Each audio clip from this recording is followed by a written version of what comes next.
नमस्कार दोस्तों, हमारे चैनल में आपका स्वागत है। दोस्तों, आज हम बात करेंगे मिडिवल एज थिएटर यानी कि मध्यकालीन रंगमंच के बारे में। दोस्तों, आपको अगर आपने डार्क एज के बारे में नहीं जाना है तो मध्यकाल को समझने के लिए सबसे पहले आपको डार्क एज को समझना पड़ेगा, क्योंकि डार्क एज में 400 से लेकर 900 शताब्दी तक थिएटर जो था वो बंद हो गया था रोमन में। अब फिर से मध्यकालीन में इसकी शुरुआत होती है। तो इसकी एक छोटी सी स्टोरी बता देते हैं ताकि हम आपको ये जो लिखा हुआ है इसको समझाएंगे तो जल्दी समझ में आएगा। जब डार्क एज आया था तो वो चीज़ें बंद हो गई थी, तो जो थिएटर बंद हुआ था वो मिडवेल एज में शुरू हो गया है, यानी कि इसकी शुरुआत हो गई है। यानी कि 900 से मिडवेल एज में शुरुआत हो जाएगी, क्योंकि 400 से लेकर 900 तक डार्क एज रहा है। 900 के बाद में जो मिडवेल एज आया है उसमें शुरुआत हो जाती है, और जो थिएटर चर्च के अंदर हुआ करता था वो चर्च से बाहर आ गया है। उसके बाहर आने के क्या कारण रहे होंगे वो डार्क एज में विस्तार से दिए गए हैं, लिंक डिस्क्रिप्शन में है, देख लीजिएगा। तो आगे बढ़ते हैं। तो हम बताएंगे कि ईसाइयों ने एक तो अपने धर्म प्रचार के लिए, विस्तार के लिए अब थिएटर को बाहर लाए थे चर्च से, और दूसरा ये था कि जहाँ अंदर होता था चर्च के, जगह बहुत कम थी, चर्च छोटे थे, तो ये भी कारण रहा है। और जो अय्याशी होती थी डार्क एज से पहले की, वो बंद हो गई एकदम।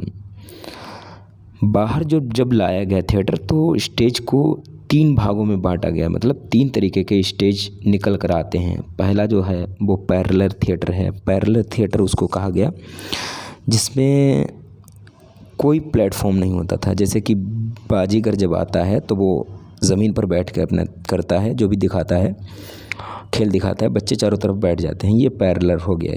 जैसे कि बनारस में रामलीला जो होती है वो भी पैरेलल ही होती है, वो ज़मीन पर सेट लगाते हैं। जैसे कि हम घर बनाते हैं तो घर ज़मीन पर ही बनाते हैं, तो उसी तरीके से उनका मानना था कि ज़मीन पर ही, ज़मीनी स्तर पर वो टच रहे।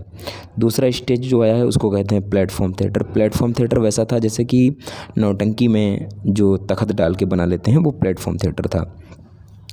और तीसरा थिएटर आया है बैगन थिएटर। बैगन थिएटर वो था जैसे कि गाड़ियों से जो रंगमंच करते थे, जैसे कि हमारे यहाँ झांकियाँ निकलती हैं, ट्रक के ऊपर स्टेज बना लेते हैं और लोग रोड पर देखते हैं, और रोड के चारों तरफ खड़े रहते हैं लोग। वैसे ही बैगन थिएटर जो था वो चौराहों पर जा जाकर अपना नाटक दिखाता था, और नाटक जो होते थे वो ईसाई धर्म के प्रचार को लेकर बहुत ज़्यादा होते थे, उन्हीं से रिलेटेड होते थे। अच्छा, एक और बात बता दें कि जो बैगन थिएटर जो है, जो गाड़ी वाला थिएटर है, उसमें 3 पार्ट में डिवाइड किया गया था। जैसे कि पीछे वाले हिस्से में जब कांवड़िया लोग जाते हैं तो वो बीच में बांस लगा के एक बना लेते हैं कि कुछ लोग ऊपर हैं, दूसरे नीचे हैं। ठीक है, ऐसे समझ लीजिएगा कि अलमीरा जैसे होती है, उसमें अलग अलग पार्ट डिवाइड होते हैं कि ऊपर वाले हिस्से में कुछ सामान रखा है, फिर उसके ऊपर। तो ऐसे बैगन थिएटर जो था 3 हिस्सों में डिवाइड था। जो ऊपर वाला हिस्सा था उसको कहते थे राइट, नीचे वाले हिस्से को कहते थे लेफ़्ट। जो राइट था उसको कहते थे स्वर्ग, और नीचे जो लेफ़्ट था उसको कहते थे नरक, और बीच वाले में सेंटर था, सेंटर में सामान रखते थे। और राइट वाले हिस्से में यानी कि स्वर्ग में वो लोग परफॉर्मेंस करते थे, लेफ़्ट यानी कि नरक वाले हिस्से में वो लोग अपनी तैयारी करते थे, अपने को तैयार करते थे। तो इस तरीके से ये समझ में आ गया। आप ये पढ़ भी सकते हैं, इसमें देखिए बैगन स्टेज के बारे में बात की गई है, जो कि मैंने आपको डिटेल में समझा दिया है। अब हम बात करते हैं कि ये देखिए सड़कों के माध्यम से फिट होना प्रतीत होगा, ये यानी कि जैसे सड़क पर जो परफॉर्मेंस होते थे उनके बारे में मैंने आपको बता दिया है। ये हो गया आपका। अब हम बात करते हैं इसमें धार्मिक नाटक। जैसे कि मैंने आपको बताया भी है कि नाटक जो होते थे वो धर्म से ही जुड़े हुए होते थे, ताकि वो अपने धर्म का प्रचार कर सकें। इसमें दिखाए गए कि 3 प्रकार के धार्मिक नाटक होते थे। एक रहस्य नाटक मसीह के बारे में या पुराने नियम से, आमतौर पर चक्रों के या इसमें ये बताया गया कि जो ईसा मसीह हैं उनसे जुड़े हुए नाटक, ताकि उनके धर्म का प्रचार ज़्यादा से ज़्यादा हो सके। और दूसरा बताया गया है कि संतों के जीवन से रिलेटेड, यानी कि पौराणिक नाटक, ऐतिहासिक नाटक। और तीसरा जो बताया गया है कि उन लोगों के, उन अच्छे व्यक्तियों के नाटक जिन्होंने अच्छे कर्म किए हैं, चाहे वो अभी आधुनिक युग में हों। अगर प्रेजेंट टाइम में अगर कोई अच्छा आदमी है जो अच्छे कर्म कर रहा है, तो उसको लेकर अगर कोई नाटक लिखता है तो ये अच्छी बात है, तो उनको भी वरीयता दी जाती थी।